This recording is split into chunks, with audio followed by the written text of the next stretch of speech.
Hello, Santa Fe, and welcome to Living Santa Fe. Today we have a little different interview.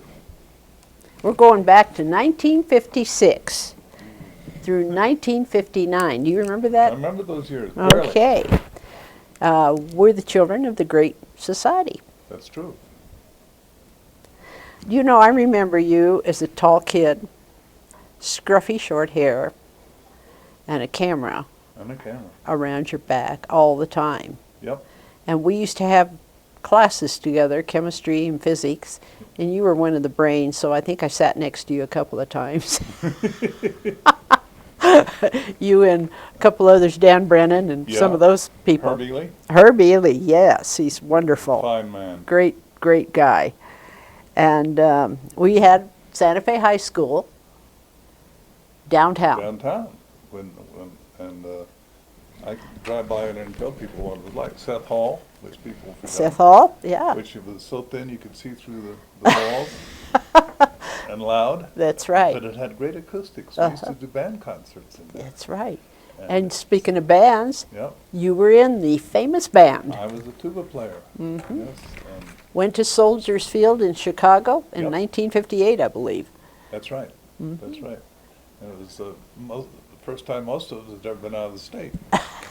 And what do you remember about that? Well, the bus trip. They had 3 buses. I've heard about the bus trip. They had the good girls on the first bus, the good boys on the second bus, and the rest of us on the third bus. And it was testosterone charged. Oh, that's what I heard. I heard. Oh, yeah. It's not, wasn't in the band, so I missed out on that. But it was a great trip. And it became it was nationally televised. And yeah. I've been trying to put together a show on that. I talked to Nancy Egenhofer and a couple other people, and you, of course. And what I did is I called Chicago, the radio station, the TV stations, the news media, and I can't get any old film back on that. Did you check the Tribune? Yes, I've got some of the photos that were here in Santa Fe. Okay. Yeah, I got a lot of those.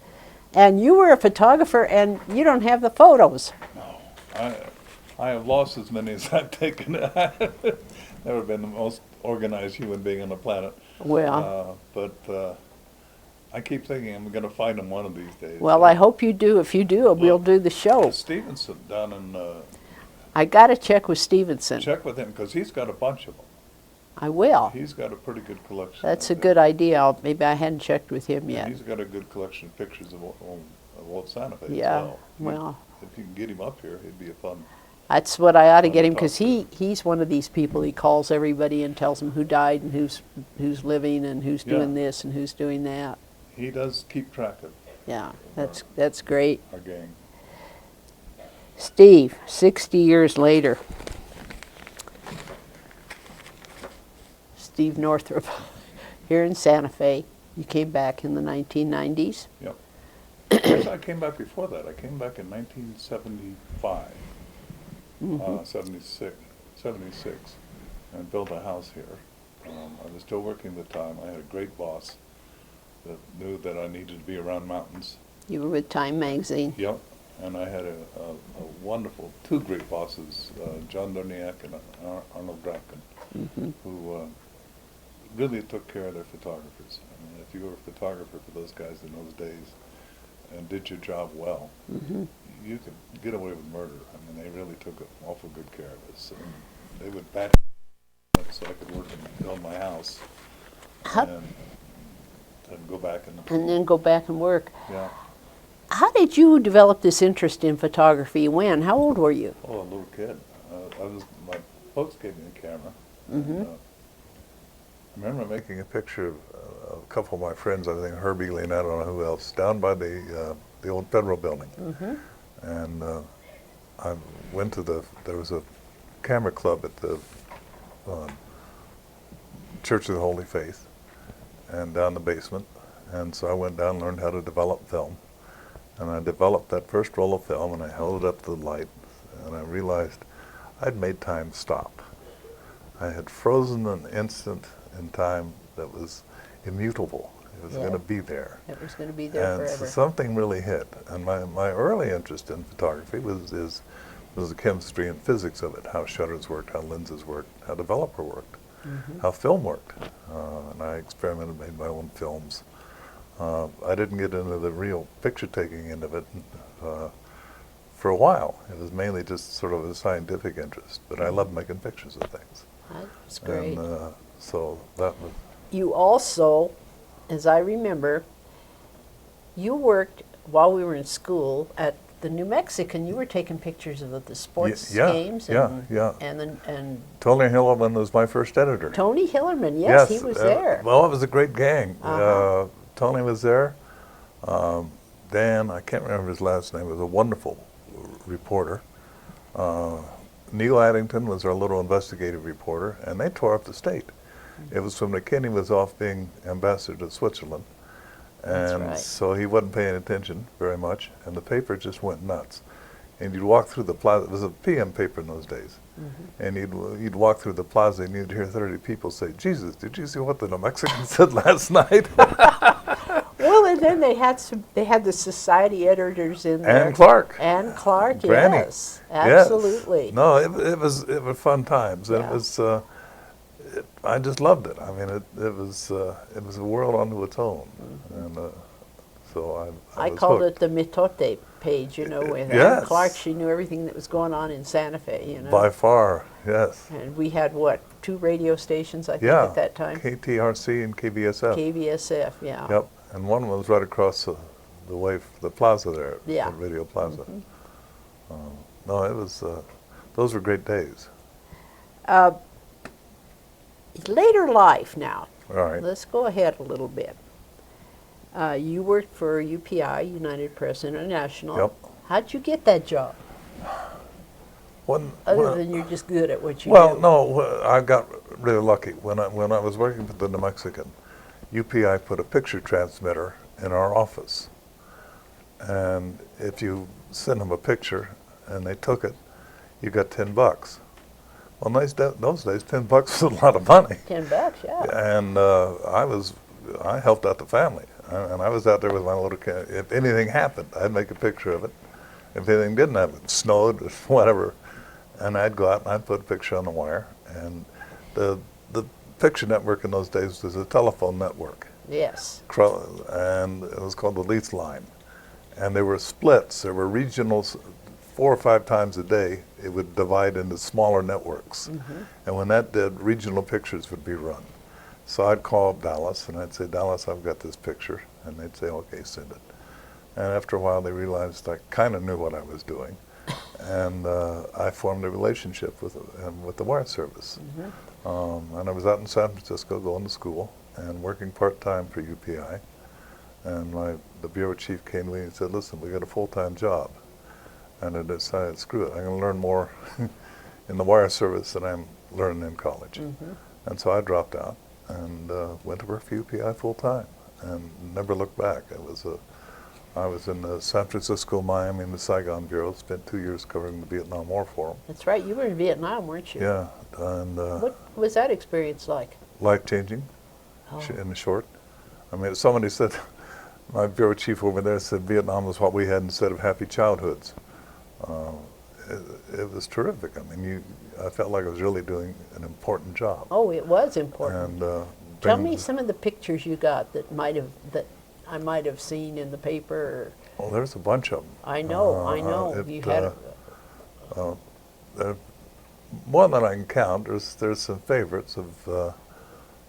We were in a terrible battle up in the Ia Valley, and it was a horror show, and we were outnumbered 10-1, and everything went wrong. And during the battle, there was a picture of a first Cav soldier cradling another one in his arms, and the guy was bleeding and was raving for help. And it was one of those moments. Well, later I got to meet the poor guy had been wounded, and the Cav kind of adopted us. As, you know, figure if you're going to do this with us, you're a part of us. And they invited me to one of their reunions, and Ellis was there. And the first morning we get in the hotel and we're riding down the elevator, and I look at this guy and he's got one eye, and he looks at me and he said, "Steve," and I said, "Ellis," and we both broke into tears. Oh, sure. It was a sweet time. And I had some wonderful friends. I had a terrific correspondent, Yes. a guy named Martin Stewart Fox, who's an Australian, who's British but lives in Australia. And he was brilliant. He understood more about the war and about Vietnam than anybody else I knew in the embassy or the other journalists or the spooks or the military. He really had it down. He'd lived over there. He knew the culture, he knew the history, he knew the geography. And he was fun to travel. We were in every province in South Vietnam. And you were right in the thick of that war, which was an unfortunate war. You know, you terrible hear thing. more and more about it now. It goes back to 5 presidents or something like that. Nobody wanted to take it. And the only one that really did it, and he's not one of my favorite people, but de Gaulle said, you know, I've had it. Yeah. French general, you take it over. And it was a smart move on his part. It was. Well, we'd paid for Not everything. on ours. We paid for everything the French were doing up to then. That's right. We provided the money, they provided the soldiers, and they lost. And it was the Dulles boys, John Foster and Allen, who were Europhiles and Eurocentric, and they could not believe these little guys from Asia could kick us around like that. Well, they sure did. And they sure did. Look, one of the pictures I made was a young Marine in a rainstorm, huddled up next to a gravestone. And it's not a hell of a picture, but this poor kid, and I thought at the time, this poor little guy, he's 9,000 miles away from home. He doesn't really know why he's here. In fact, the government has given him a little card to put in his wallet that gives him 10 reasons why he is there. Now this is insane. You shouldn't have to give people reasons. No. And he's up against another 19-year-old kid who grew up in that neighborhood, whose father fought the French, his uncle fought the French, his grandfather fought the Chinese, and beat them all. And this kid is fighting for his turf. That's right. Repel the invader. That's all you had to say. And we were just a number in a long series of invaders. We were their shortest war. They call it the American War. Yeah. And Way City? Were you in Way City? Say again? Way City? Yeah, I was in Hawaii. Yeah. My dad fought in Way City. He did? Yeah. Marine 68? Marine. I salute him. Thank you. A good guy. Is he still with us? Yes. Good. Tell him he's got a fan out here. Yeah. That was a terrible battle. That was in 68. Yeah. It was an awful one.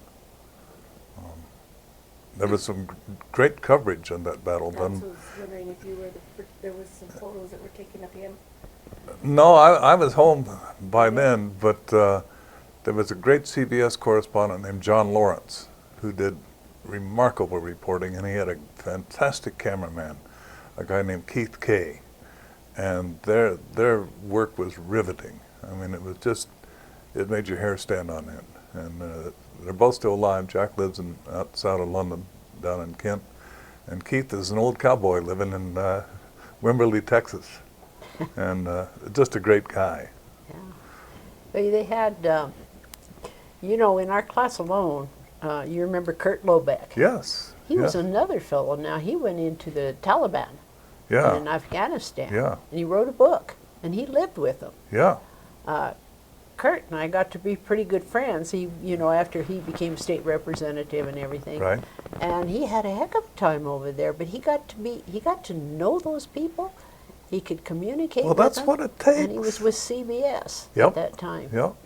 Another guy here in town that did that was Tony O'Brien, Yes. who yes. got captured and sold a couple of Right. times. Right. And they had him for 6 weeks before, and the Brits finally got him out. Yeah. But he had some ferocious experiences over there. Well, it was our age group that was in the middle of all that Yep. mess. And, Yep. Okay, another one. Then you were with the Washington Post. Yes. Yes. Watergate.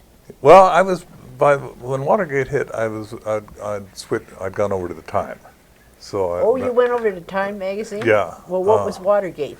Watergate. I was with Time when Watergate started, and let's go back to the Post because those are Okay. great days. Yeah, I'd like to know about that. Ben Bradley was the editor, Ooh. and he hired me, and it was a great. They were hiring every misfit in American journalism, and it was a great place to work. It was an exciting place to work. We were doing innovative things. We started a style section, which every paper in the country now has one of. We had great reporters. Bradley loved pictures. He loved photographers. And it was an exciting place to work. And for a small kid from New Mexico, a big-time daily newspaper life is great fun. You see, I knew D.C. better than the cab drivers. I knew every street, I really had it down. And it was a great town to live in and to be part of. It's changed a lot over the years. But in those days, it was a fascinating city. Now, was Catherine Graham? Yes. Yeah. Yeah, They she was the made owner. a movie of her. Oh, she was a great woman. She was a wonderful human being. She had great heart, and she was really smart. Her modus operandi, she would hire the best people she could find and let them do their jobs and get out of the way. And she was put in that job before women really were recognized. Her husband That's right. died. Yep. She took it over. Yep. And she had to grow a pair. And she did it. She Yeah. was one. In 1968, I was covering the Democratic Convention in Chicago, and I got beat up by the cops one night. And You reporters are always in the way. well, if you're doing your job right, you're in the middle. So I was in a hospital, and about midnight, in comes Kay Graham. And she's really pissed off that something bad has happened to one of her guys. And I said, listen, this is the job. This happens. That's what it's all about. But she was really, and she said, "Oh, we're going to get him," and the whole thing. So it's a rather long story, but it's funny. At the end of the convention, she sent the Post's big lawyer and myself off to visit the FBI to see if we could get any action. Yeah. And when I was been knocked down about 3 times that night, and I just about had all the fun I could stand. But I was leaving, and there was 3 or 4 cops, and they had a young girl trapped in some bushes, and they were kicking the bejesus out of her. And I thought, well, I'm not going to let this pass. So I made one picture, and the flash went off, and I thought, I've screwed up. And so I beat feet. No press in the world is going to get you out of this, dude. And they went after the camera. They came up and knocked me into the ground. Oh, yeah. And chewed me up a bit. But I had a brand new Leica, and it wasn't Kay Graham's, it was mine. Yeah. And I wasn't about to let them have it, besides that my film was in there. But I had a strobe light. And we powered the things with a 510-volt battery that you wore on your hip, a small battery, but it had some hit. And the cop was pulling on the wire, and I lying there on the ground, huddling over my little camera. And I kept thinking, this dumb bastard is going to snap that cord. He's going to get 510 volts up the arm, and they're going to shoot me. But fortunately, the cord broke, and the strobe landed on the ground, and the guy took his stick and beat on it, and then jumped on it, like, this is going to fix that. Oh, But the film was intact, and the picture ran the front page the next day. You got the front page. I got the picture. You got the heck beat out of you, but Well, again, this is, you guys should take boxing lessons instead no, of running lessons. Okay, now, when Catherine Graham was involved in Watergate, Oh, boy. she Yeah. did the whole She- smear and kept the paper. And kept the paper. She gambled the paper Yes, she did. on truth. Uh-huh. That the truth would prevail, and it did. I'm not sure that would happen today. There is so much anti-truth out there. It's a very different world It out is a there. totally different world. I mean, yeah, we'll get to that. I Okay. need to ask you some questions about that because it's affecting our world. It's affecting the whole world. It is the whole world. the And whole- I don't want to see that change, but no. I don't know where it's going to go. But anyway, the Post was great. But what a small town kid I was when I had a good sized front page picture, and I worked the night shift. I'd stick around and go down and watch the presses run, and there was a little perch. you Oh, could that was stand. something. And they're monster presses. Yeah. And the thing would go bang, they'd inch it at first, bang, bang, bang, bang, bang, and pretty soon it would start up. And there would come your picture rolling out the presses in gazillions. And that was a kick in the ass for a Yeah. small town kid. Your pictures and in the there. noise, the whole Yeah. thing. But Yeah. no, they were great days. That's where I really learned how to become a photographer. Okay, now you, 1969, 1972, the White House had a contest? What kind Well, of there's a White House News Photographers Association. is it still in existence? Oh yeah, yeah, Oh, yeah. okay. No, it's a great outfit, and it's the men and women who cover the White House on a daily basis, mainly all the photographers in Washington, the National Geographic guys, the magazine guys, the newspaper guys, the wire service guys, and there's a yearly contest, and a couple of times I've won first prize in that thing. Once for spot news, I had the best. What they said was the best spot news picture for the year of 1968. That took some. What was it? It was a picture I made during the riots in Washington, Oh, in the D.C. riots, that's Yeah. right. And then in 1972, I won for Best Black and White Picture Story when the Indians took over the BIA building. That's right, I remember that. Oh, there were some terrific pictures that came out of Yeah. that. And the Time Bureau was right down the street, and there wasn't a hell of a lot going on. So I'd wander down every time I got a chance and make another few snaps. And it was a great picture story. Well, that's pretty admirable. Now, other than Time magazine, did you ever work for any other magazine?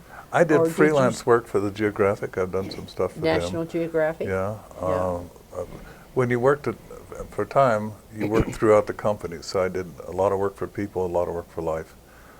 Some work for Sports Illustrated. I'm not a great sports photographer. Yeah, I'm pretty good at baseball, but the rest of it I'm not so good at. yeah. But I got to work pretty What wide about range. this Mayan Holy Week? Oh, for a dozen years I taught photography in Guatemala and run a workshop run by a wonderful woman that lives up in Minneapolis. And she divides her time between Minneapolis and the highlands of Guatemala. And she's adopted a couple of Guatemalan kids and is raising them biculturally and puts on a wonderful series of workshops. And not only photography, but poets and painters and writers and weavers and all kinds of things. And they last a week. You get a selection of nice people. Anybody that's willing to go to Guatemala this time of the history is fairly courageous. And we would go down and spend a week photographing the culture. I'll be darned. And I love, it's the most exotic place I know. That That's whole area, I just got back from Belize. Okay. And the temples that they're Yeah. they're finding over there, and then of course up above you got the Yucatan with the Chichen Itza and Yeah. all those places. How in the world did those people ever do that? I mean, They were smart, up to a point. They made the same mistakes we're making. They screwed up their environment. their environment. They needed trees because they needed to make their cement, to make their mortar. They had to burn trees and get ash to make their mortar. So not only architectural use of trees, but the use of trees to make their goo promptly denuded the place. Well, when you take away the trees, you take away the food, Yeah. right? And now you got to fight these guys over here for food. And You so a got- warrior thing started up. Yeah, you've got arid times and Yep. wet times. Yep. Of course, now it's jungle, and Yeah. it's hotter than blue blazes. Oh, boy. I'll bet it was 108 when I was down there. Yeah. I didn't climb the temple this time. I climbed the one in Chichen Itza, but I was a lot younger You then. can't do that anymore. I can't do that anymore. Well, that's, I'm steps mixed are that about high. it. It's good because we're going to wear it out. Yeah. Yeah. Tourism is not a clean industry.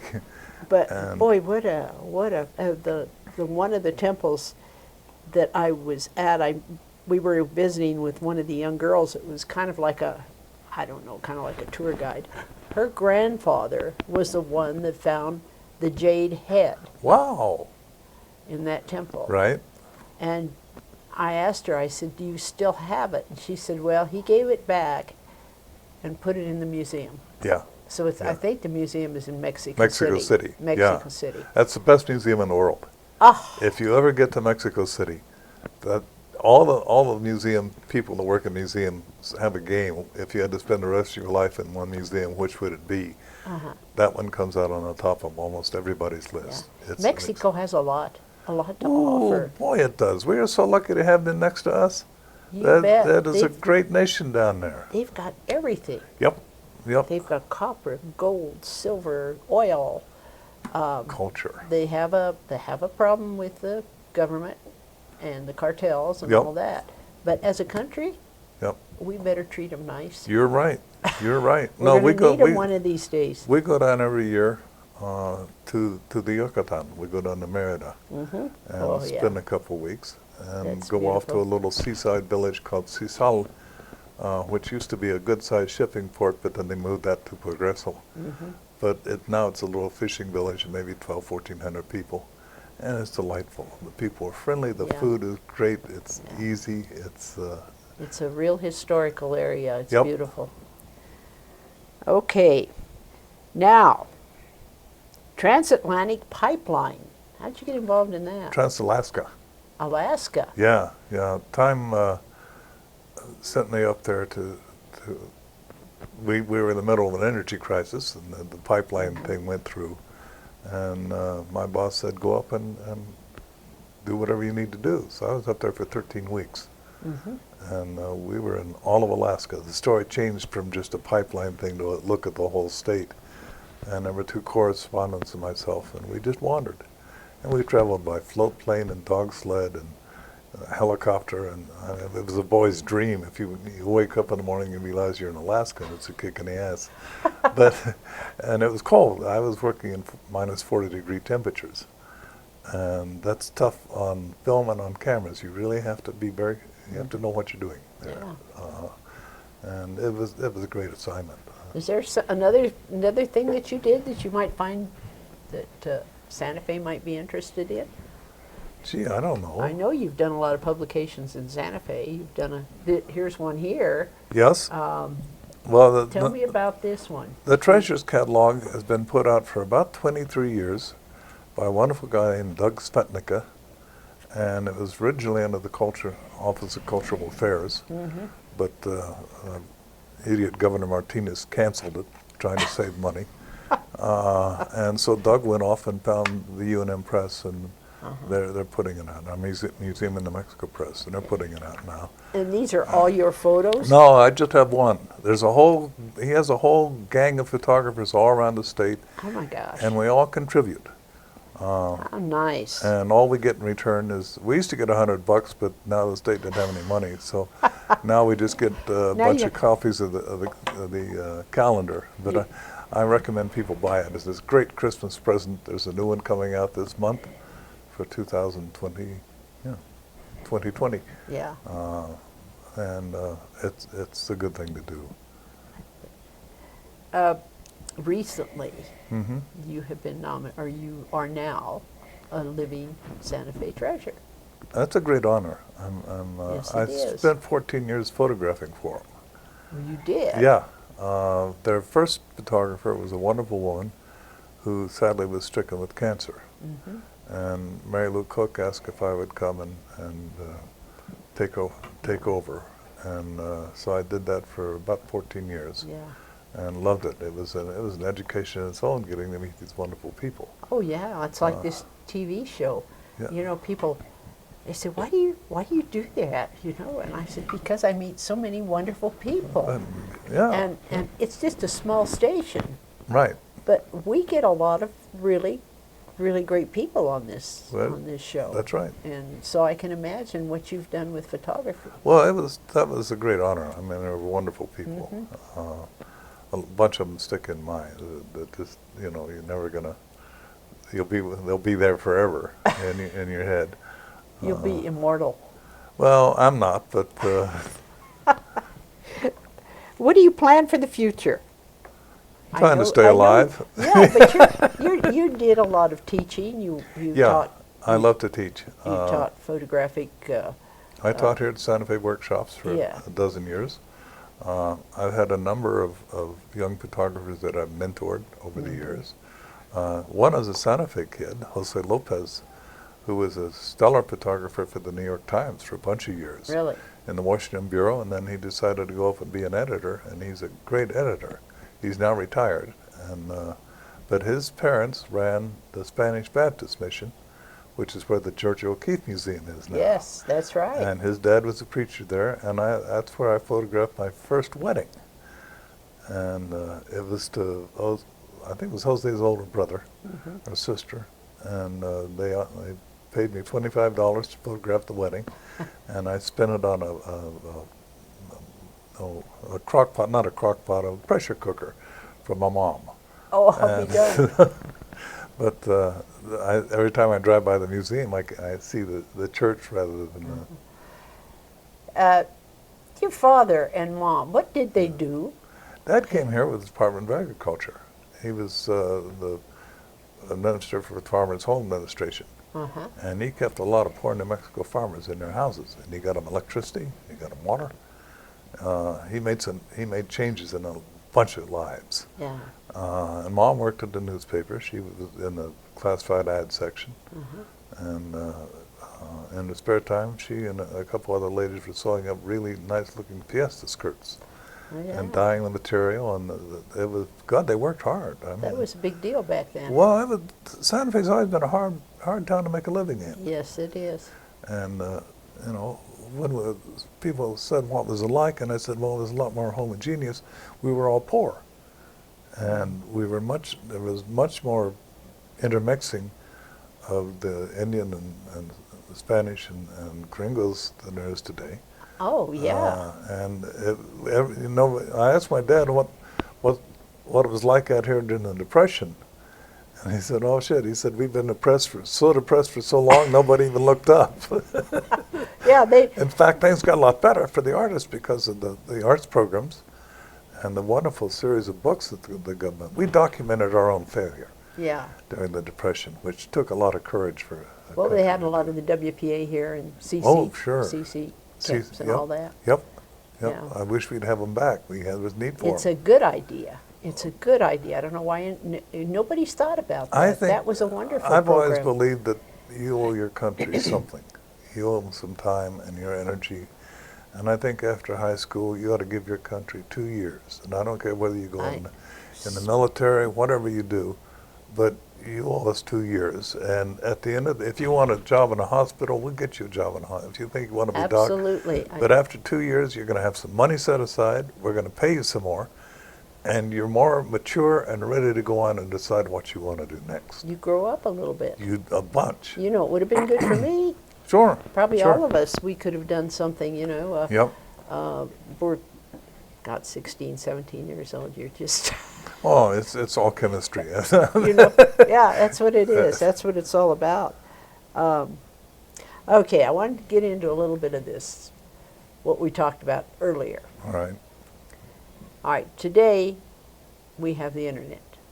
Right. We have fake photos, fake Facebook, Oh yeah, yeah. pictures that they can change your face, slow it down, makes you look like Do you're anything drunk. you want to. No, but What?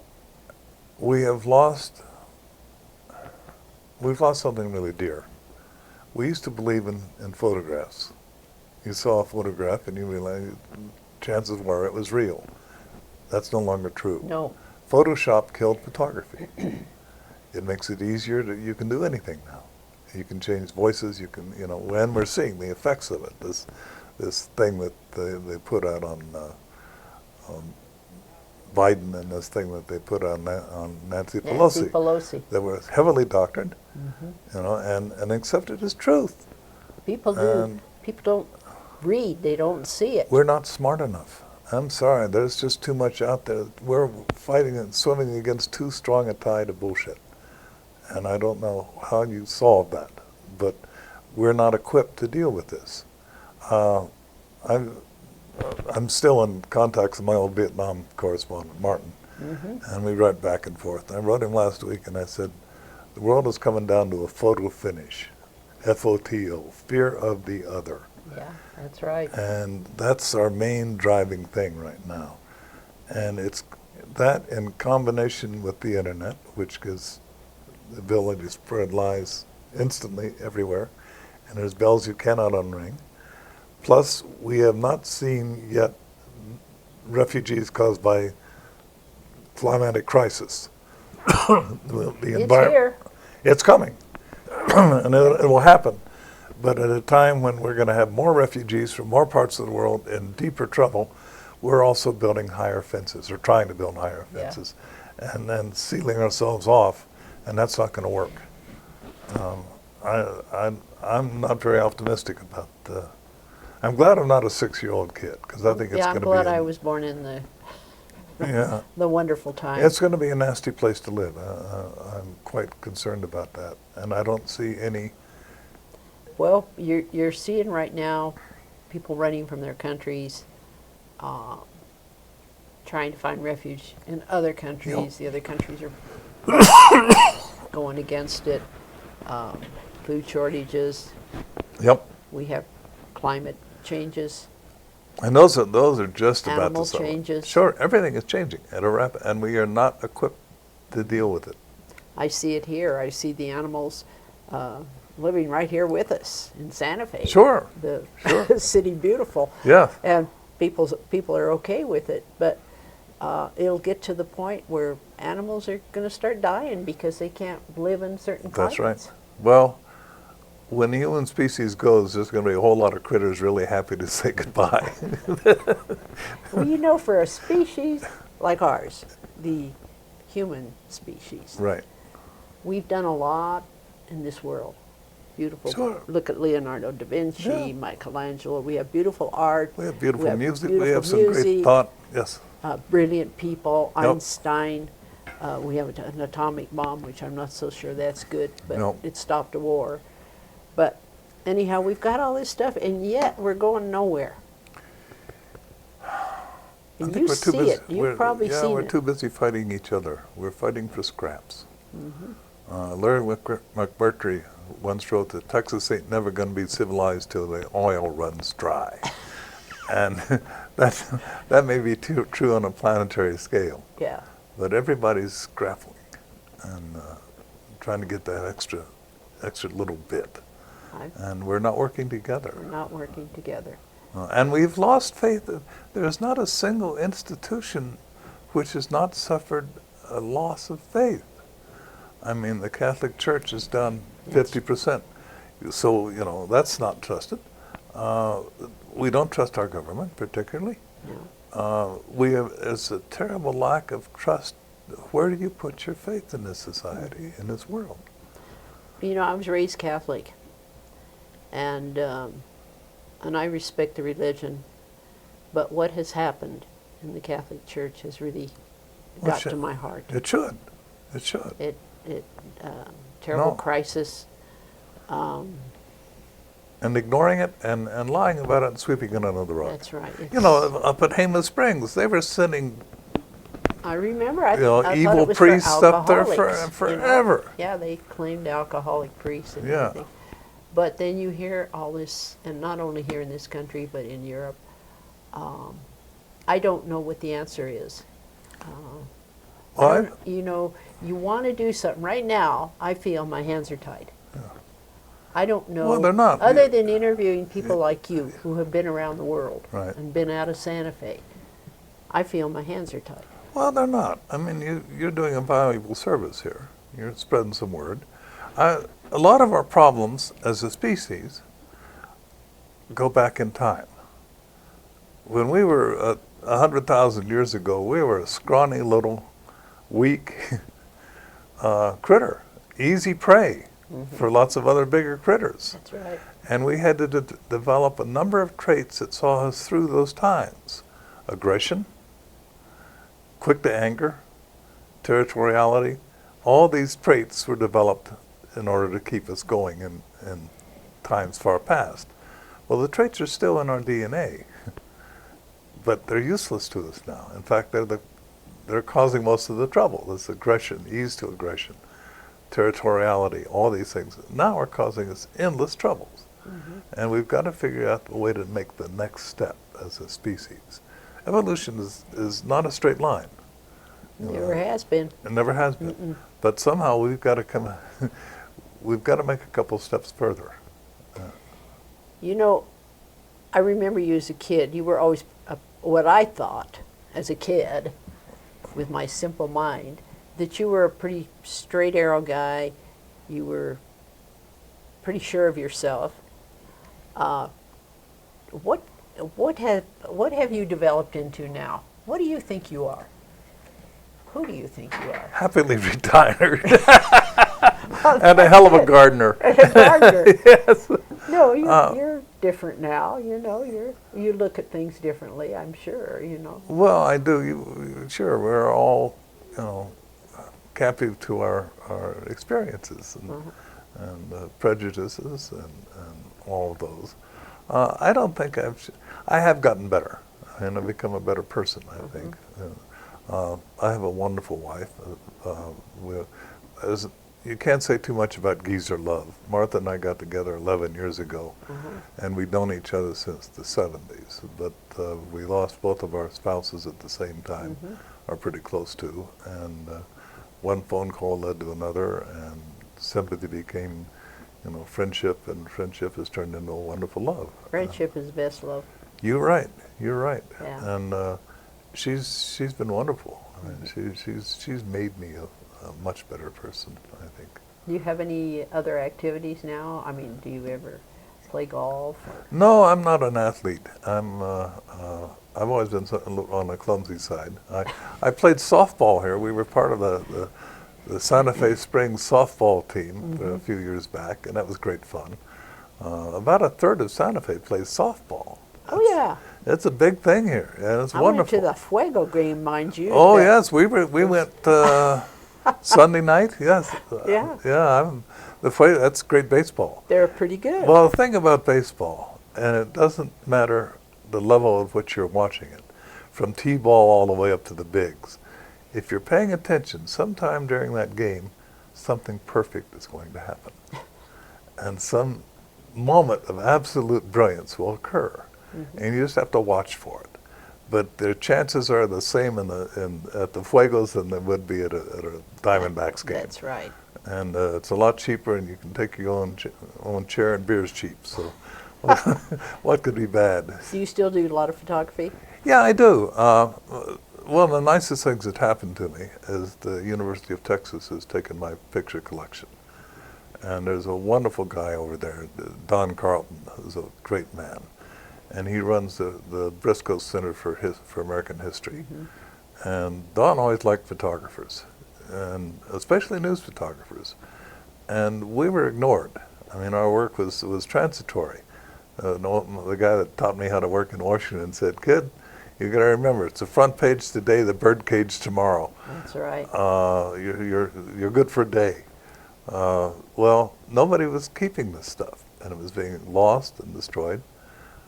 And Don started collecting photographers. He was out in California with Dave Kennerly, who was Ford's old photographer. Yeah. He's a nice guy. We were UPI guys together. And they're driving around, and Don said to Dave, what are you going to do with your archive? And Dave said, God, I don't know. It's in the trunk of the car right now. I'm going through a divorce. And Don said, oh, we can't have that. So he goes back and he rounds up a bunch of money, and they start collecting 20th century news photographers. Oh, wonderful. And Don said, look, you guys all had pictures in museums, but it was mainly the same picture. He said, I don't want to go that route. I want everything you ever made. And they want our notebooks, our favorite old cameras, every picture that we can get our hands on we ever produced, plus everything you make until you die. So I have a reason to keep photographing. Oh, so it's all going to go to It's the University of Texas. In Austin? In Austin, yep. It's right next to the LBJ Museum. I know exactly where it is, yeah. Boy, it's a wonderful facility. And once a year or so there's about 25 of us now that he's collected, and they bring us all in. And most of us are old friends. We've worked at the same organizations. It's sort of Washington-centric because of the LBJ Library and the history part of it. So most of us have covered the White House. But it's a wonderful collection of photography, and anybody can go and look at it. Yeah. It's They open. do a lot of that at the University of Texas. You know, we did a show here with a Bataan veteran, Arthur Smith, Yep. and they wanted a copy of our show because they're taking a collection of all the Hispanic military. Beautiful. And they have a collection of all the people here in Santa Fe. We had a lot of people in Bataan and everything. Oh, yeah, we so sure one did. of our shows got set That's down great. there too. That's yeah, great. I was real proud of that. I think if you could, the people of Texas would love to have a copy of this thing just to throw in my file. We'll send it. Okay, yeah, we'll get you an address and all that. You bet we They're- will. They're nice people. No, it's they're saving things. I had a hell of a time getting pictures from the Washington Post because, and especially UPI, you're working for the moment. Nobody's thinking this is history. So the stuff is badly treated, thrown away. Yeah. When I got back from Vietnam, I went up to New York to visit UPI headquarters, and we're walking down the hall, and there's a bunch of radiators, and hot windows behind them, and on the radiators are sitting boxes, and in those boxes are daily packets sent from Vietnam of photographs in the sun and the heat, and I thought, this is no way to treat history. This is, you know, I know, we need to. tend to toss it out. That's good. Well, Steve, I am so happy you came here today. Well, thank you. And Thank our you. classmates wish you well. Well, good. And congratulations on your award. Well, Awards, I should say. Well, I've always hated journalistic competitions. I think they screw up the game. You know, when I helped run the New Mexican for a few years down here, and I trained a bunch of really fine young photographers who went on to good careers. Yeah. And the first week I was there, we didn't enter some contest. And Billy Blair called me and chewed me out about it, and I said, look, I don't like contests. Contests are not good for our business. We have a contest every day. It's called the front page. Front page. You do the best job, you Yeah. get on the front page. Yeah. Well, that didn't fly. So I went back and I said, all right, guys, enter everything. Yeah. If you want time for printing, you want extra time, you want some money for paper, you got it. And they won everything. They racked up the awards in bushels. But I still don't like them. I think they screw up the business a little bit. Well, we appreciate you, Steve. Thank you. Thank you dear. so much for You coming bet. by, It my was classmate and my friend. Yes, my friend. Thank you, Pleasure. dear. Thank you. And thank you, Santa Fe.